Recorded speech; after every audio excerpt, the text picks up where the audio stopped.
تفصیلات آپ کو بتا رہے ہیں۔ مہنگائی سے پریشان شہریوں کے لیے بری خبر ہے۔ حکومت کی جانب سے آئندہ بجٹ 2024-25 میں موبائل فونز کی تجارتی درآمد پر بھاری ٹیکس لگایا جا سکتا ہے۔ اگر آپ پہلی بار ہمارے چینل پر آئے ہیں تو سبسکرائب کر کے بیل آئیکن پریس کریں۔ آپ کو بتائیں، حکومت نے بجٹ میں سیمی ناک ڈاؤن یا مکمل ناک ڈاؤن حالت میں موبائل فونز کی تجارتی درآمد پر ڈیوٹی اور ٹیکس میں اضافے پر غور شروع کر دیا۔ اس حوالے سے رپورٹ میں بتایا گیا کہ درآمد یا رجسٹریشن کے وقت سی بی یوز یا سی ایم اوز کے ذریعے آئی ایم ای نمبر پر سیلز ٹیکس لاگو ہوتا ہے۔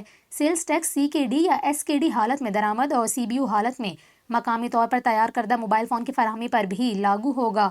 ایف بی آر کو overseas investors chamber of commerce and industry کی بجٹ تجویز موصول ہوئی کہ حکومت ٹیلی کام صارفین پر ایڈوانس ٹیکس کی شرح کو مکمل طور پر ختم کر دے، کیونکہ صارفین کی اکثریت قابل ٹیکس حد سے نیچے آتی ہے۔